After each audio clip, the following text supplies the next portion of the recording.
स्वागत है आपका 89 स्वदेश पर। मैं हूं आपके साथ पूजा त्रिपाठी और आप देख रहे हैं गुड मॉर्निंग स्वदेश। इस शो में आगे हम आपको बताएंगे कि आज सुबह सुबह संकेत कैसे मिल रहे हैं ग्लोबल बाजारों से, साथ ही अहम खबरें और नतीजों का भी पूरा एक्शन हम अगले आधे घंटे आपको बताएंगे। और इसी के साथ ही साथ कमोडिटी मार्केट पर भी कहाँ नजर रखनी है, इस पर भी आगे चर्चा करेंगे। आज काफ़ी इंपॉर्टेंट दिन है, फेड बैठक की भी फैसला आज आना है, तो उस पर भी दुनिया भर के बाजारों की नज़र टिकी हुई है। लेकिन उसके पहले एशियाई बाजारों की शुरुआत अगर देखें तो मिली जुली संकेत दिखाई दे रहे हैं। गिफ्ट निफ्टी तो हल्के लाल निशान में कारोबार कर रहा है। करीब करीब 36 अंकों की गिरावट यहाँ पर इस वक्त देखने को मिल रही है गिफ्ट निफ्टी में। हांगकांग के बाजार भी लाल निशान में, लेकिन चीन के बाजार, जापान और कोरिया के बाजार ये हरे निशान में ट्रेड कर रहे हैं। तो इस वक्त जो शुरुआती संकेत आ रहे हैं वो मिले जुले हैं, ज़्यादा कुछ बड़ी गिरावट नहीं है, लेकिन मिली जुली शुरुआत हो रही है इस वक्त एशियाई बाजारों की। लेकिन अब आगे बढ़ते हैं और बाकी बाजारों का क्या हाल है, अमेरिकी बाजारों से किस तरह के संकेत मिल रहे हैं, ये एक बार समझ लेते हैं। हमारे साथ विश्वमोहन जुड़ चुके हैं पूरा अपडेट लेकर। विश्वमोहन, गुड मॉर्निंग, बताइए। गुड मॉर्निंग पूजा। सबसे पहले अमेरिकी बाजारों से आने से पहले एशियाई बाजारों की भी बात कर लेते हैं, क्योंकि आज काफ़ी अच्छी तेज़ी दिख रही है। तो अपना बाजार वहाँ से भी आज क्यूज लेगा, क्योंकि फेड का फैसला तो शाम को आने वाला है। जापान के बाजार में अच्छी तेजी है, 2% से ज़्यादा की तेज़ी दिख रही है। जिस तरह से बैंक ऑफ जापान ने अपनी ये पॉलिसी में कोई बदलाव हालांकि उन्होंने नहीं किया, लेकिन फ्लेक्सिबल है, वो कोई भी डिसीजन ले सकते हैं इकोनॉमी के हिसाब से। इसको बाजार काफ़ी पॉजिटिव दिख रहा है और वहाँ पर ज़बरदस्त तेज़ी दिख रही है। चीन में जो मैन्युफैक्चरिंग PMI के जो नंबर्स थे, वहाँ पर नरमी देखने को मिल रही है। वो 49.5 पे आ गया है। बाजार का अनुमान था 50.8 का। सितंबर में भी 50.5 के ऊपर था, तो यानी वहाँ से कमजोरी दिखी है। और जुलाई महीने के बाद पहली बार ये कॉन्ट्रैक्शन देखने को मिला है चीन के मैन्युफैक्चरिंग PMI में। अब बात अमेरिकी बाजारों की कर लेते हैं। कल भले ही तेजी दिखी, लेकिन अक्टूबर के महीने की अगर बात करें तो 2 से 2.5% के आसपास तीनों ही मेजर इंडेक्स वहाँ पर बंद हुए। और जो लगातार तीसरे महीना अक्टूबर में गिरावट दिखी, यानी अगस्त, सितंबर, अक्टूबर तीनों महीना मंथली आधार पर अमेरिकी बाजार कमजोरी के साथ बंद हुए। इस तरह से 3 क्वार्टर की जो ये कमजोरी है, 3 महीने की जो कमजोरी है, ये 2020 के बाद पहली बार देखने को मिला है। अब बात कर लेते हैं फेड के डिसीजन की। आज दूसरे दिन की बैठक है, फिर रात को देर रात फैसला भी आ जाएगा। लेकिन बाजार के जो 99% ट्रेडर्स हैं कि 2023 में अब दरें बढ़ने की कोई उम्मीद उनको नहीं लग रही है। आज ये जो नवंबर की बैठक है, इसके बाद जो दिसंबर में भी जो बैठक होगी, मिड ऑफ दिसंबर में, वहां पर भी कोई बढ़ोतरी की संभावना नहीं लग रही है। लेकिन बाजार इस बात को देखेगा, इस कमेंट्री को देखेगा कि फेड आगे के लिए क्या संकेत दे रहा है, कब से कटौती शुरू होगी और कितना सख्त रवैया होगा। क्या 2024 में एक और बढ़ोतरी हो सकती है, इस पर बाजार नजर रखेगा। अब बात अन्य संकेतों की करते हैं। डॉलर इंडेक्स 106.5 के ऊपर बना हुआ है। अब बॉन्ड यील्ड वापस से 5 की तरफ बढ़ रहा है। अक्टूबर के महीने में हमने देखा 5% के ऊपर गया, फिर से 4.92% के आसपास ट्रेड कर रहा है। कच्चा तेल, हालांकि कल हल्की नरमी दिखी, आज स्थिरता दिख रही है। $87 के आसपास ब्रेंट क्रूड का भाव है। लेकिन गोल्ड से पैसा कल निकला है, मुनाफा वसूली हुई। कल $15 के आसपास की गिरावट कॉमेक्स पर हुई। आज $1990 के नीचे गोल्ड ट्रेड कर रहा है। कुल मिलाकर लबोलबाब यही कह सकते हैं, एशियाई बाजारों से अच्छे संकेत है। कल अमेरिकी बाजारों की अच्छी क्लोजिंग हुई थी, तो आज अपने बाजारों की भी शुरुआत ठीक ठाक होनी चाहिए पूजा। ओके, तो संकेत आज के लिए ठीक ठाक ही मिल रहे हैं। और जो बाकी का एक्शन है वो तो FOMC की बैठक के जब निर्णय आएंगे उसके बाद यहाँ पर देखने को मिलेगा। लेकिन उसके पहले फिलहाल संकेत ठीक ठाक ही है। फिलहाल कोई बदलाव की उम्मीद तो यहाँ पर नज़र नहीं आ रही है फेड की तरफ से। तो उसको देखते हुए दुनिया भर के बाज़ारों से संकेत ठीक ठाक है आज के इंडियन मार्केट्स के लिए। बहुत बहुत शुक्रिया विश्वमोहन आपका ये सारी जानकारी देने के लिए। लेकिन अब आगे बढ़ते हैं और एक बार FIs और DIs के आंकड़े देख लेंगे। उसके बाद हमारे साथ डिम्पी जुड़ेंगे, जो कि बताएंगे कि आज भारतीय बाजारों के लिए अहम लेवल्स कौन से इंपॉर्टेंट होंगे। FIs और DIs के आंकड़े भी ज़्यादा कुछ बड़ा एक्शन नहीं दिखाई दिया। कैश मार्केट में FIs की तरफ से बिकवाली हुई है, लेकिन मामूली 700 करोड़ के आसपास की नेट बिकवाली का आंकड़ा आया है। DIs ने 340 करोड़ की खरीदारी की है। इंडेक्स फ्यूचर में 70 करोड़ की मामूली खरीदारी का आंकड़ा निकल कर आ रहा है। इंडेक्स ऑप्शन में अगर देखेंगे तो यहाँ पर 8,000 करोड़ की खरीदारी FIs करके गए हैं। तो संकेत यहाँ से भी ठीक ठाक ही हैं, संस्थागत निवेशकों से भी। अब आगे बढ़ते हैं और आज के लिए भारतीय बाजारों में फिर अहम लेवल्स कौन से होंगे ये भी एक बार समझ लेते हैं। हमारे साथ डिम्पी कालरा जुड़ चुके हैं ये समझाने के लिए। डिम्पी, गुड मॉर्निंग, बताइए आज कौन से लेवल्स इंपॉर्टेंट होंगे? गुड मॉर्निंग पूजा। अगर आप मार्केट के हिसाब से इस समय देख रहे हैं तो मार्केट का 2 मेजर सपोर्ट है और इन 2 मेजर सपोर्ट को तभी तक हम बचा पाएंगे अगर एफआईज का रुख पॉजिटिव रहता है। अभी करीब लॉन्ग पोजीशन सिस्टम के अंदर मार्केट की एफआईज की 13% है और ऑल टाइम लो करीब 9% के आसपास है। यानी कि हम इससे ज्यादा एफआईज से एक्सपेक्ट नहीं करेंगे कि इंडियन मार्केट्स में बेचें। जब सीरीज क्लोज भी हो रही थी अक्टूबर वाली, तब भी हमने देखा था कि वो 25-26% तक चले गए थे लॉन्ग पोजीशन से। अब तो और कम हुए नई सीरीज के अंदर। हमें कहने का मतलब ये है कि मार्केट के पास एक बेस बनाने का बेहतरीन मौका है। इस समय बुल्स और बियर की कांटे की लड़ाई है। आपके लिए आज का वेरी इंपॉर्टेंट सपोर्ट जो मानसिक तौर पर ज्यादा काम करेगा बजाय लेवल के हिसाब से, वो है 19,000 का। बैंक निफ्टी पे जो अहम सपोर्ट है वो है 42,800 का, जिसपे ऑलमोस्ट आप क्लोज है, और निफ्टी में भी ऑलमोस्ट आप 19,000 के आसपास ही आपकी क्लोजिंग आई है। तो कहने का ये मतलब ये मानसिक तौर पर आपके दोनों बड़े इंपॉर्टेंट लेवल है। आप और खराब कब होंगे? जब आप 42,500 को भी ब्रेक कर देंगे बैंक निफ्टी पर। आप और खराब कब होंगे? जब आप 18,800 को भी ब्रेक कर देंगे। टिल 18,800 तक आपका ये बात मान के चलिए कि फिलहाल अभी कोई खास वैसे और बड़ी कोई दिक्कत नहीं आएगी। एक और पॉइंट, अब आपके मन में सबसे पहले यही क्वेश्चन चल रहा होगा, हम फिर ठीक कब होंगे?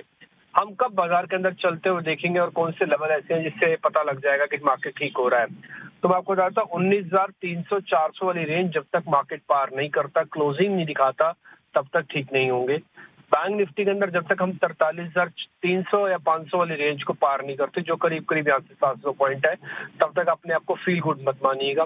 फिलहाल बिकने के लिए एफआईज का प्रेशर कब होगा? रिटेल बेचेगा नहीं, क्योंकि रिटेल ऑलरेडी लॉन्ग करके बैठा है। तो आपको आज आराम से काम करना है। हो सकता है 1 से 2 दिन की और चर्निंग हो, लेकिन इस चर्निंग को होने दीजिए, फायदा आपको अच्छा मिलेगा। जिनके पास लॉन्ग पोजीशंस पड़ी है, मेरे लेवल्स ऑलरेडी शेयर कर दिए। जिनके पास लॉन्ग पोजीशंस नहीं है, वो बनाना चाहते हैं, तो हल्के हाथ से कम वॉल्यूम के साथ अपनी पोजीशंस को लॉन्ग कर सकते हैं। लेवल्स आपको अपने स्क्रीन पे दिख रहे हैं, स्टॉप लॉसेस, टारगेट वगैरह के। ठीक है, तो ये कुछ लेवल्स हैं निफ्टी और बैंक निफ्टी के लिए, दोनों के ही अहम सपोर्ट लेवल्स और रेजिस्टेंस आपको बता दिए। थैंक यू डिम्पी आपका ये सारी डिटेल्स देने के लिए। चलिए अब आगे बढ़ेंगे और एक बार इस बाजार में ट्रेड कैसे ले ये भी समझ लेते हैं। हमारे साथ एंजल वन से देवांग शाह जुड़ चुके हैं। Devang, thank you so much समय देने के लिए। आज निफ्टी और बैंक निफ्टी में क्या ट्रेड करने की सलाह देंगे या फिर अभी छोड़ दें? और क्योंकि आज काफ़ी बड़ा दिन है, फेड बैठक के फैसले भी आएंगे, तो उसके पहले क्या कोई ट्रेड नजर आ रहा है आपको या फिर अभी रहने दें? और स्टॉक स्पेसिफिक आइडियाज भी शेयर कीजिए, वहां पर आपकी नजर कहाँ होगी? और हम बात करें मार्केट की, तो निफ्टी में अभी जो ट्रेंड दिखाई दे रहा है वो ट्रेंड नेगेटिव ट्रेंड है। हमें देखा कि हायर लेवल से वापस हमें करेक्शन देखने मिल रहा है, तो यहाँ पे स्टॉक स्पेसिफिक रहने की अप्रोच रखनी चाहिए। जहां तक लेवल्स की बात करें, निफ्टी फ्यूचर का सपोर्ट है 19,000 एंड रेजिस्टेंस है 19,300। हमें लगता है कि ये दायरे में ही देखने मिल सकता है, वॉलेटिलिटी रहने की संभावना है। जहां तक स्टॉक स्पेसिफिक की बात करें, फर्स्ट स्टॉक यहाँ रहेगा पीएफसी। पीएफसी में ओवरऑल चार्ट स्ट्रक्चर देखिए पॉजिटिव है। हमने कल एक मोमेंटम देखा था, हमें लगता है कि ये मोमेंटम आगे सेशन में भी कंटिन्यू रह सकता है, तो पीएफसी खरीदने की सलाह रहेगी। स्टॉप लॉस यहाँ रखना है 240, टारगेट है 255। नेक्स्ट स्टॉक रहेगा एचसीएल टेक्नोलॉजी। एचसीएल टेक्नोलॉजी में हम देख रहे हैं काफी अच्छा एक पैटर्न बना हुआ है, बुलिश पैटर्न बना हुआ है। एक ब्रेकआउट भी देखने मिला है स्टॉक के अंदर, तो एचसीएल टेक खरीदने की सलाह रहेगी। स्टॉप लॉस रखना है 1255, टारगेट है 1305। ओके, ठीक है, तो HCL टेक में खरीदारी करने की सलाह यहाँ पर देवांग की तरफ से। और इसके अलावा PFC भी अच्छा लग रहा है, 255 के लेवल्स के लिए आप यहाँ पर नज़र रख सकते हैं। PFC पर ज़रूर नज़र रखें, क्योंकि कल भी काफ़ी सारे एक्सपर्ट्स यहाँ पर तेज़ी करने की सलाह दे रहे थे, तो ये 2 स्टॉक्स आज फोकस में रहेंगे। Thank you so much Devang आपका ये रणनीति सुझाने के लिए। चलिए अब आगे बढ़ते हैं और बात करते हैं खबरों वाले शेयर्स की और नतीजों की। कल बाजार बंद होने के बाद सबसे पहले तो देख लेते हैं कि अहम नतीजे कौन कौन से आए। शरद हमारे साथ जुड़ चुके हैं पूरा अपडेट लेकर। शरद, गुड मॉर्निंग, बताइए कल मार्केट बंद होने के बाद कौन कौन से अहम नंबर्स आए? गुड मॉर्निंग पूजा। तो सबसे पहले जो है L&T पे फोकस रहेगा। देश का सबसे बड़ा इंफ्रा कंपनी है, जो ओवरऑल नतीजे देखने मिले बहुत इनलाइन सेट ऑफ नंबर्स से जो है बेटर देखने मिली है। रेवेन्यू इनलाइन ज़रूर आई थी, लेकिन जो एबिडा और पैट है वो अबव एस्टिमेट्स आया था। तो ओवरऑल कह सकते हैं एल&टी के नतीजे स्ट्रॉन्ग देखने मिले हैं। एंड ऑफ कोर्स याद रखिएगा, वो कंपनी कॉन्फिडेंट है कि जो रेवेन्यू गाइडेंस और ऑर्डर इनफ्लो की गाइडेंस रखी थी वित्त साल 2024 को, उसको वो सरपास कर सकती है। तो यानी कि कमेंट्री में भी एक अच्छी स्ट्रेंथ देखने मिल रही है। और वो जो सेमीकंडक्टर की जो फैब यूनिट है उसमें भी एंट्री करेंगे 830 करोड़ रुपीस का इन्वेस्टमेंट के साथ। भारतीय एयरटेल के बारे में बात करें तो लार्जली एक स्लाइट मिस आई है एस्टिमेट्स में, लेकिन नंबर्स देखें तो डिसेंट आए हैं। ARPU में भी लगभग 3 रुपये का जो है बड़ा वो देखने मिला है। टाटा कंज्यूमर प्रोडक्ट्स के इनलाइन नंबर्स देखने मिले हैं सारे पैरामीटर्स में। और इम्पॉर्टेंट बात यह है कि जो बिरला सॉफ्ट है, यहाँ पे मिड कैप आईटी में एक सरप्राइज अर्निंग्स का जो है देखने मिला है। बहुत स्ट्रॉन्ग सेट ऑफ नंबर्स आए हैं। मदरसन सुमन वायरिंग के बारे में बात करें तो यहाँ पे भी जो है टॉप लाइन बॉटम लाइन पे बहुत एक अच्छा स्ट्रेंथ देखने मिला है। सी इंफो सिस्टम्स, यहाँ पे सीक्वेंशियल नंबर्स बहुत स्ट्रॉन्ग देखने मिले हैं। एबिडा में भी जब जो है लगभग 10% का आया है।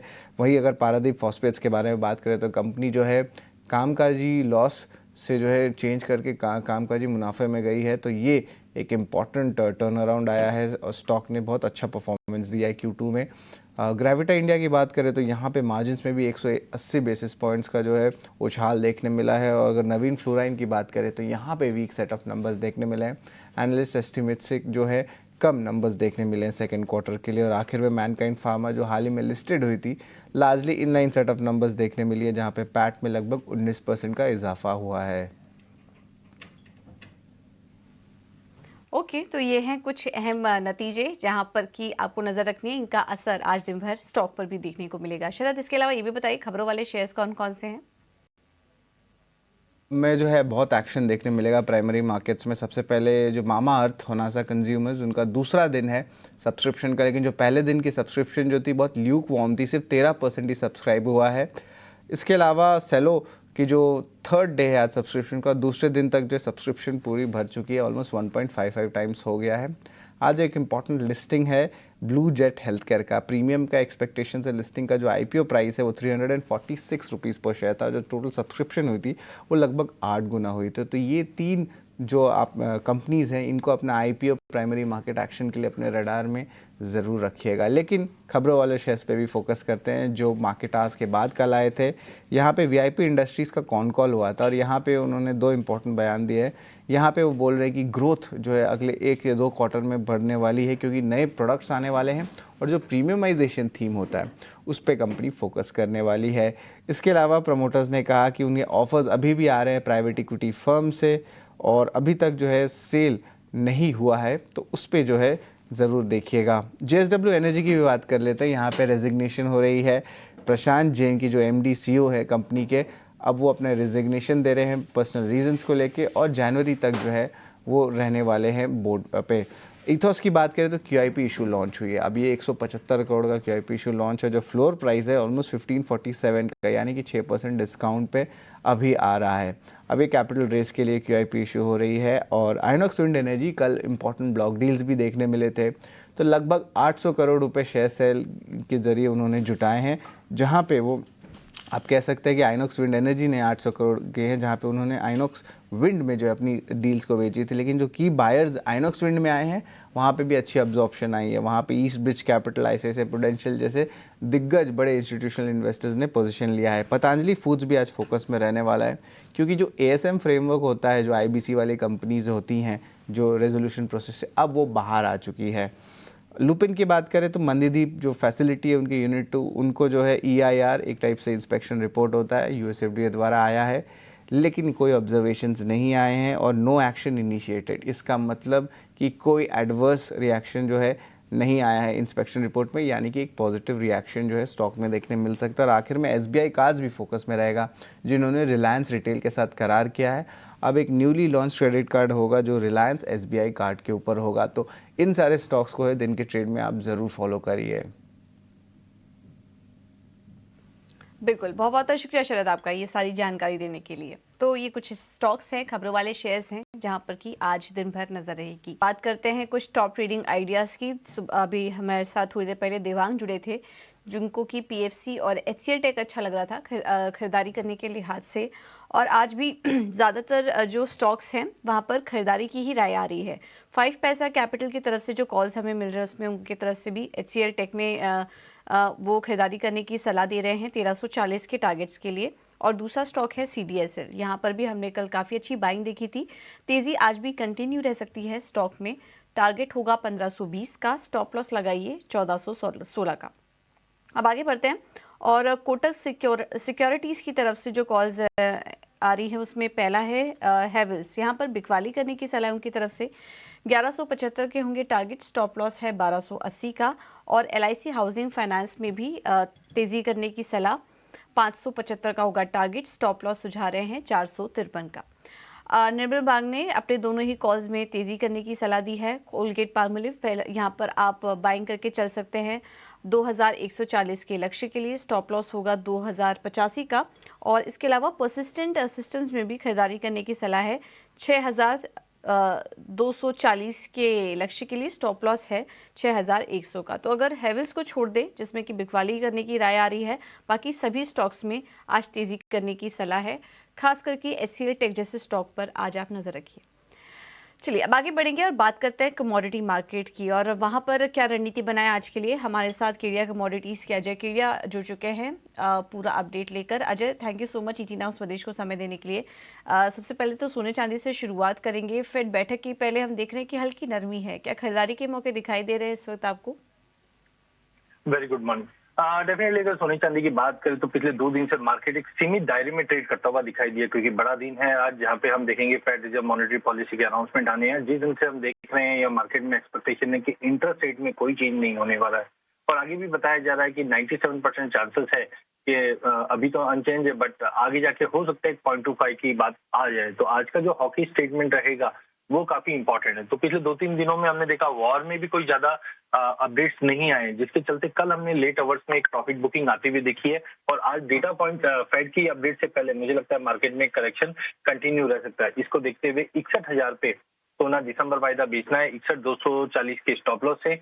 60,550 तक का एक टेम्पररी पुल बैक मिल सकता है। वहीं अगर चांदी की भी बात करें तो कल भी हमने चांदी में एक गिरावट आती हुई देखी है। 71,800 पे बेची है, 72,300 का स्टॉप लॉस से नीचे में 71,000 तक का टारगेट हम इनिशियली देख पाएंगे। बट ध्यान रखिए अभी भी वॉर स्टार्ट है, जिसके चलते अगर वॉर में कुछ एस्केलेशन होगा तो ही सपोर्ट है, otherwise technically pull back possible है। ओके, तो गोल्ड और सिल्वर में फिलहाल बिकवाली करने की सलाह है। कच्चे तेल में आप क्या सजेस्ट करेंगे अजय, क्योंकि कल कुछ नए डेटा पॉइंट्स आए हैं जिसकी वजह से हमने हल्की बिकवाली देखी थी। वहां पर ओपेक और यूएस दोनों की तरफ से जो आउटपुट है वहां पर बढ़त देखने को मिल रही है। डिमांड कंसर्न्स भी यहाँ पर कुछ आए हैं चीन की तरफ से। तो इन तमाम फैक्टर्स को देखते हुए कच्चे तेल में क्या यहाँ से और ज़्यादा करेक्शन आ सकता है?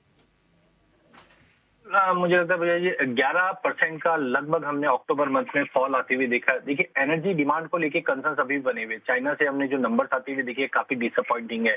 कहीं ना कहीं जियोपॉलिटिकल कंसर्न्स है, ये डिमांड पे इम्पैक्ट डालता हुआ दिखाई। बीच में हमने सप्लाई कंसर्न्स की वजह से भाव को जरूर बढ़ते हुए देखा, बट रिसेंटली हमने देखा कि ओपेक मेंबर्स में भी जो आउटपुट है वो धीरे धीरे बढ़ रहा है। 1,80,000 बैरल्स के आसपास का आउटपुट में बढ़ोतरी आने की उम्मीद है, जिसके चलते प्राइसेस में कल एकाएक फॉल आता हुआ दिखाई दिया। इसी फॉल को कैप्चर करते हुए मुझे लगता है आज भी गिरावट थोड़ी बहुत टेम्परेरी रहेगी, बट थोड़ा सा ओवरसोल्ड जोन में है। बट आज बिल्कुल इंटरडे के लिहाज से 6800 पे बेचे, 6880 का स्टॉप लॉस रहेगा। 6650 का इमीडिएट टारगेट देखने मिल सकता है। ऑलराइट, तो ये है सलाह कच्चे तेल में। यहाँ से और थोड़ा बिकवाली करके आप चल सकते हैं 6720 के टारगेट के लिए। बेस मेटल्स में भी अपनी सलाह दीजिए अजय, वहां पर क्या करें? कहीं पर कुछ ट्रेड देख रहे हैं आप?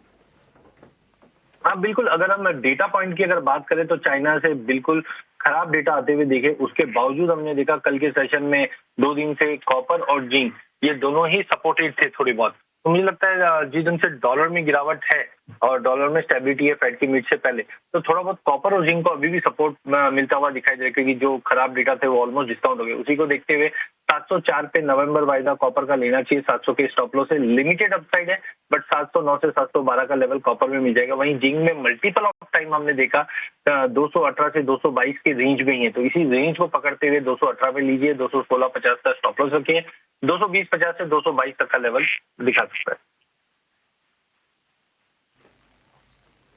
ठीक है, तो जिंक में आप खरीदारी करके चल सकते हैं 220 के टारगेट के लिए। Ajay, thank you so much आपका समय देने के लिए, ये रणनीति सुझाने के लिए। तो बाकी सभी सेगमेंट अगर देखेंगे, कच्चे तेल, सोने चांदी, यहाँ पर बिकवाली करने की सलाह, लेकिन बेस मेटल्स में आप जिंक में खरीदारी करके चल सकते हैं। तो ये है रणनीति कमोडिटी मार्केट में। अब आगे बढ़ेंगे। ब्रोकरेज रिपोर्ट की नज़र कहाँ पर है ये बताने के लिए वामाक्षी हमारे साथ जुड़ चुकी है। वामाक्षी, गुड मॉर्निंग, बताइए। जी बिल्कुल, शुरुआत करेंगे हम एलएनटी के साथ। हम देख रहे हैं कि सीएलएसए की तरफ से रिपोर्ट आ रही है और ये हाईलाइट कर रहे हैं कि अगर हम देखें गाइडेंस क्वार्टर 2 में अनुमान से बेहतर आई है। प्रॉस्पेक्ट्स काफ़ी अच्छे नज़र आ रहे हैं जीसीसी, केपेक्स और सेमीकंडक्टर में एंट्री के चलते। हालांकि एक वीक लिंक जो रहा रिजल्ट में वो था ईएनसी मार्जिन, मगर इसके बावजूद सीएलएसए ने एलएनटी पर अपनी खरीदारी की राय को बरकरार रखा है।